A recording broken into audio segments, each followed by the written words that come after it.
The Steelers offense makes me hate being the Steelers fan at times. Despite beating the Browns on Monday Night Football 26-22, the offense was absolutely abysmal. Okay, and we got to talk about every single thing that's wrong with the Steelers offense right now because it's a crap show out there. All right. First of all, let's talk about the dude who's calling the plays, Matt Canada. This is the worst offensive coordinator that Mike Tomlin has ever had. Okay, and I didn't think Matt Canada could be any worse than Randy Fichtner. Bring back Todd Haley. I want Todd Haley back, but unfortunately, Big Ben ran him out of town. Maybe he can come back with Big Ben not being there anymore, but who knows? But Matt Canada sucks as an offensive coordinator. And y'all want to know a joke? Y'all want to know something funny? I saw Dan Orlovsky tweet out that Matt Canada isn't the problem with the offense. I don't know if he was trying to be sarcastic. I don't know if he was trying to be funny, but it looked like he was pretty serious to me. I don't know if Dan Orlovsky, his vision needs to be checked or something, but this play calling is trash, bruh. The jet sweep, the little motion that he does with the wide receivers doesn't fool anybody. It didn't fool anybody when he was coaching at LSU, and it's definitely not fooling any of these NFL defenses, man. If you're going to use motion, use creative kinds of motions like orbit motion. Have a running back line up at receiver and then motion into the backfield and motion out for a pass. Matt Canada, his offense is not creative, is not innovative, it's basic, stale, and it sucks. It freaking sucks. And Mike Tomlin, the reason why he didn't part ways with Matt Canada is because he didn't want to negatively hinder Kenny Pickett's development.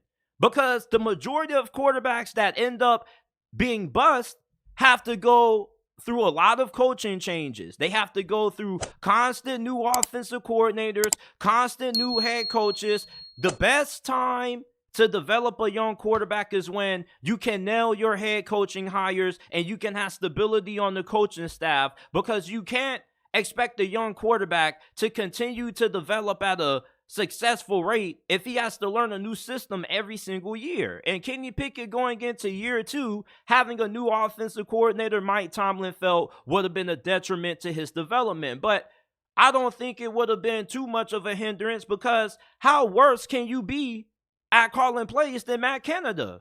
I don't think it really would have made a difference if he stuck around or if you find anybody else. If you have a quarterback like Kenny Pickett, who isn't the most gifted, isn't the most talented, he's not somebody that's going to be able to elevate or overcome bad play calling like maybe guys like Josh Allen and Patrick Mahomes can. Kenny Pickett needs a solid play caller to be an effective quarterback. Matt Canada isn't an effective play caller. He's a terrible head coach, and he's a terrible offensive coordinator. I don't get why Matt Canada is still allowed to call plays for the Pittsburgh Steelers, man. I know it's early into the season, and making drastic coaching changes, especially when it comes to your play caller early in the season, is something that can really alter the performance of your offense. But in this case, you really can't get any worse. This offense is terrible. Matt Canada is a big reason why the Steelers stink. It's not that this team is lacking in talent necessarily, but we are going to get into the poor offensive line play. This offensive line has played like shit for 2 weeks, man. This offensive line, the picket fence, was supposed to be the best offensive line that we had since 2018. This offensive line had so many big name additions, and yet none of those guys are doing anything impressive. I mean, we drafted a left tackle in the first round, and he's not even starting. What? What's the point of drafting Broderick Jones if we're not going to start the fool?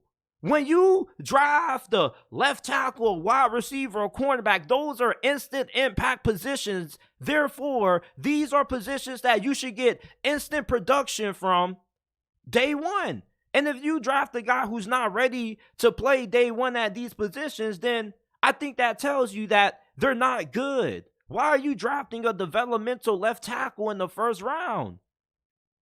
Any first round pick that you draft should be a day one starter for you unless it's a quarterback. I never heard of sitting a left tackle, wide receiver, or cornerback for a couple of weeks to let him get acclimated to the NFL game. I've never heard of that. This offensive line is terrible. When you got a franchise left tackle, he tremendously impacts your offense. Left tackles are one of the highest paid positions in the NFL for a reason. Therefore, Broderick Jones, his ass should be out there starting and helping improve a terrible offensive line. Chick-Shakur for, oh my goodness. Awful. Like, this offensive line just plays terribly, man. I don't know what it is with the offensive line, but Mike Tomlin just can't get it right. He really can't. And Kenny Pickett, he doesn't look comfortable in the pocket. What was the problem with Kenny Pickett when he was coming out of Pitt? He was too easily scared out of the pocket. He would easily bail out of the pocket at the first sniff of pressure. He's doing the same thing this season. He doesn't look comfortable, and when he's not comfortable in the pocket and when there's guys in his face, he can become inaccurate. He becomes erratic. Kenny Pickett, he looked great in the preseason, but he's not looking good right now. Now, Kenny Pickett, he's not necessarily one of those quarterbacks that are going to impress you in the box score. Okay, he's one of those quarterbacks that just finds ways to win, and he plays his best football when it matters the most, and that's cool. But Kenny Pickett hasn't even played good in the fourth quarter of games. Against the 49ers, he didn't look good in the fourth quarter. He didn't look great in the fourth quarter against the Browns. If it wasn't for this defense being so damn great, the Steelers would be 0-2 right now.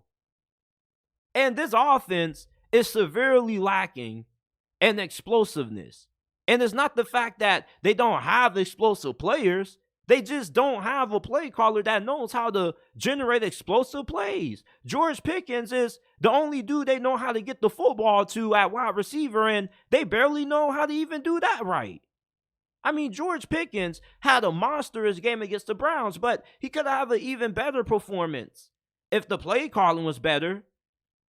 And then the run game, I mean, what can you expect out of Najee Harris, for those of you guys who view him as a bust, to do behind probably the worst run blocking NFL, the worst run blocking offensive line in the NFL for the last 2-3 years?